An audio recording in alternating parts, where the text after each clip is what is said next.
नमस्कार सर, मेरा नाम राजू है। अक्सर मेरे से लोग क्वेश्चन पूछते हैं, इन्वेस्टर क्वेश्चन पूछते हैं कि म्यूचुअल फंड से कितना मिल सकता है राजू भैया, बताइए कितना मिल सकता है। 12% 15% के रेट से कितना पैसा मिल सकता है। इसका आंसर जानने के लिए आपको ये सोचना पड़ेगा, जब आप रेलवे स्टेशन पे जाते हैं और पटना स्टेशन पे हैं या किसी भी स्टेशन पे हैं, तो वहां पे एक तालिका बना रहता है, चार्ट बना रहता है कि यहाँ से कहाँ कहाँ जा सकते हैं। तो पटना से कलकत्ता जा सकते हैं, मुंबई भी जा सकते हैं, बनारस भी जा सकते हैं, दिल्ली भी जा सकते हैं, कहीं भी जा सकते हैं। एक जगह पे खड़ा है, कहाँ जाना है वो आपको डिसाइड करना है। ठीक उसी तरह म्यूचुअल फंड में आप एक जगह पे खड़े हुए हैं, यहाँ इन्वेस्ट करना चाहते हैं, आपको 1 करोड़ पाना है, 2 करोड़ पाना है, 5 करोड़ पाना है, ये आपको खुद डिसाइड करना है। ये राजू भैया नहीं बताएंगे या कोई और नहीं बताएंगे आपको कहाँ जाना है। ट्रेन से कोई और नहीं बता सकते हैं, आप ही बताएंगे कि कहाँ जाना है, आपका टारगेट क्या है, आपका गोल क्या है, वो आप डिसाइड करेंगे। मैंने अपने जिंदगी में डिसाइड किया था 2 करोड़ होगा तो मैं फाइनेंशियल फ्रीडम को पा चुका हूंगा और मैं तब जॉब नहीं करूंगा, कोई मेरे ऊपर बॉस नहीं होंगे, मैं 10 से लेके 10 बजे रात तक या 9 बजे रात तक काम नहीं करूंगा। ऐसा मैंने 15 साल पहले सोचा था, तो आज जाके वो स्थिति हो चुका है। ठीक उसी तरह आपको अपने जीवन में कुछ सोचना है, फाइनेंशियल फ्रीडम के लिए प्लान करना है, तो आपको खुद डिसाइड करना है कि आपके जिंदगी में क्या टारगेट है, क्या गोल आप सेट करते हैं। उस टारगेट को पाने के लिए फिर म्यूचुअल फंड का काम आता है। टारगेट तो आपको खुद सेट करना पड़ेगा। तो यहाँ पे सिंपल फार्मूला आता है कि 15,000 रुपए पर मंथ करेंगे, 15 साल के लिए करेंगे और 12% भी रिटर्न मिले तो 75 लाख रुपया आराम से मिल जाता है। जबकि अगर 15% का रिटर्न डिलीवर करे तो 1 करोड़ रुपया बन जाता है। आप कहेंगे राजू भैया 15,000 तो बहुत ज्यादा है, तो क्या 7,500 रुपया आपकी जिंदगी में बचता है? 50,000 का सैलरी है, 40,000 का सैलरी है। मैंने अपने जिंदगी में 40% 50% खर्च करने के बाद लगभग 60% 50% पैसा इन्वेस्ट किया है, हमेशा किया है, आज भी करता हूं। तो कोई भी जिंदगी में अगर आप सोचते हैं कि आपके पास 50,000 रुपया इनकम है और 25,000 रुपया नहीं बचा सकते हैं, इसका मतलब आपका कोई ना कोई ईएमआई चल रहा होगा, कहीं ना कहीं लोन में फंसे होंगे, कोई घर का लोन चल रहा हो, कुछ ना कुछ बवंडर कर रहे होंगे, तो ही आप 50,000 में से 25,000 रुपया का एसआईपी नहीं चला पा रहे हैं। वो सब कुछ जब खत्म हो जाएगा, सब कुछ बंद कर देंगे, उसके बाद आपके पास इतना पैसा बच ही जाता है। तो यहाँ पे अगर 7,500 भी बचाते हैं तो 50 लाख रुपया का टारगेट बन जाता है, अचीव हो जाता है। 15% का रिटर्न डिलीवर हो तो उससे कम होगा तो क्या होगा, थोड़ा सा 1-2 साल और टाइम दे देंगे। जब आपका मार्केट लाइफ टाइम हाई होगा तो 15-16% रिटर्न मिल जाता है। थोड़ा सा गिरावट होगा तो इंतजार करना पड़ेगा, वो पैसा बन ही जाता है। मैं यहाँ पे आपको एक क्वेश्चन पूछूं कि आप 15 साल से कमाई तो कर रहे हैं पर आपकी जिंदगी में ये 50 लाख रुपया नहीं है, क्यों नहीं है? यहाँ पैसा यहाँ आपके पास मैं पूछता हूँ क्यों नहीं है आपके पास, तो इसका रीजन यही मिलता है कि आपने 12 साल 15 साल पहले कैलकुलेट नहीं किया था, नहीं कैलकुलेट किया था, इसीलिए पैसा नहीं है। आप यदि कैलकुलेट किए होते तो आपकी जिंदगी में ये पैसा जरूर होता। मेरे पास आज पैसा सिर्फ इसलिए है, इसलिए नहीं कि मेरे पास पैसा था और मैंने इन्वेस्ट कर दिया, मेरे पास पैसा सिर्फ इसलिए हुआ क्योंकि मैंने ऐसा कैलकुलेट किया, म्यूचुअल फंड के रूप में जाके कैलकुलेट किया कि यहाँ एक ऐसा जरिया है, मैं ये पैसा डालते रहूं तो मेरा पैसा बन जाएगा। अगर मुझे म्यूचुअल फंड के बारे में नहीं पता होता, एलआईसी के बारे में पता होता, सहारा के बारे में पता होता, तो राम नाम सत्य हो जाता, मैं आपके सामने इस तरह नहीं बोल पाता।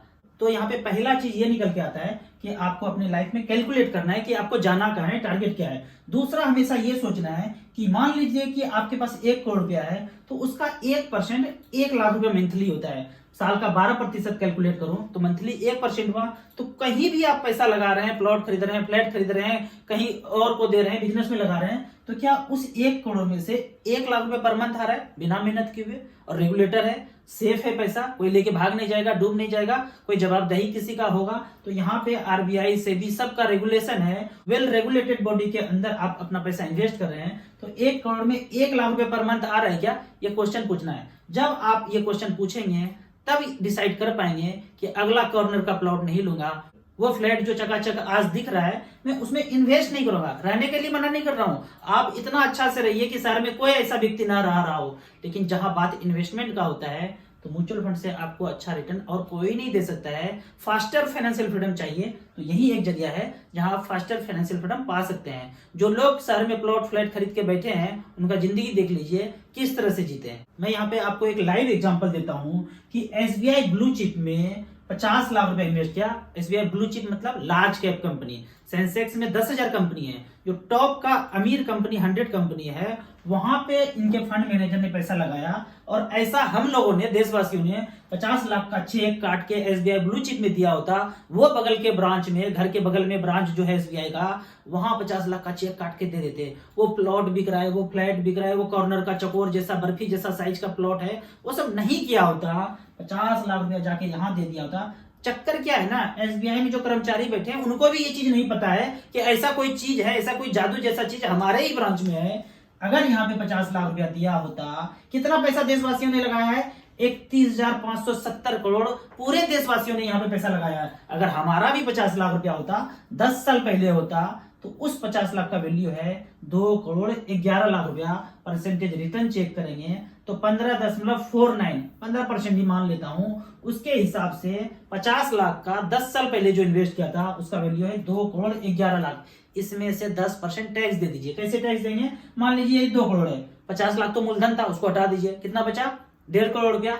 1 लाख रुपया और छूट है, उसको भी हटा दीजिए, कितना बच गया? 1.49। उसका 10% आप टैक्स दे दीजिए। क्या ऑटोमेटिक कटेगा राजू भैया टैक्स? ऑटोमेटिक नहीं कटता है, आपको रिटर्न में देना पड़ेगा कि भैया हमने जो यहाँ पैसा लगाया है, छप्पड़ फाड़ के रिटर्न मिला, इसमें से 10% टैक्स आप ले लीजिए, मतलब सरकार को दे दीजिए। तो इस तरह से ऑटोमेटिक नहीं कटता है। आपके मूलधन को माइनस कीजिए, 1 लाख भी माइनस कीजिए, जो बचा उसका 10% टैक्स आपको रिटर्न में भरना है। तो म्यूचुअल फंड में आपको क्या चाहिए, कितना चाहिए, वो सब कुछ आपको ही डिसाइड करना पड़ेगा।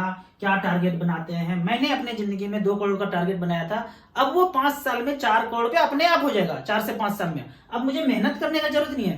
पहला मेहनत करना है 1 करोड़ के लिए। जब वो 1 करोड़, मेरी वाइफ हमेशा बोलती है कि 1 करोड़ हो गया ना, तो अब तो 2 करोड़ अपने आप हो जाएगा, अपने आप हो जाएगा। अब तो एज भी हो गया, मेहनत करने का भी टाइम नहीं है इतना। तो आपने म्यूचुअल फंड में अगर 1 करोड़ बना दिया तो 2 करोड़ पहुंचने में 4 से 5 साल लगेगा। उस 2 करोड़ को बनने में, फिर उस 2 करोड़ को 4 करोड़ तक जाने में 4 से 5 साल लगेगा। क्या इस बीच में खर्चा नहीं करें? कौन बोला खर्चा नहीं करने के लिए? खूब खर्चा कीजिए, मैं करता हूँ। जब भी जरूरत पड़े पैसे रिडीम कीजिए, खर्च कीजिए। पैसा इसीलिए तो जमा कर रहे हैं कि जब जरूरत पड़े तो खर्च कर सके। लाइफ स्टाइल पे खूब खर्चा कीजिए। बवंडर में बोलता हूँ, इन्वेस्टमेंट में मत कीजिए, अपने ऊपर जितना खर्चा करना है कीजिए।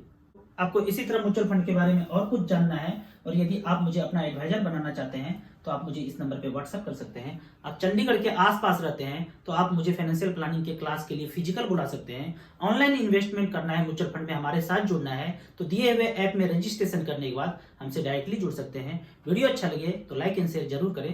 Thank you so much.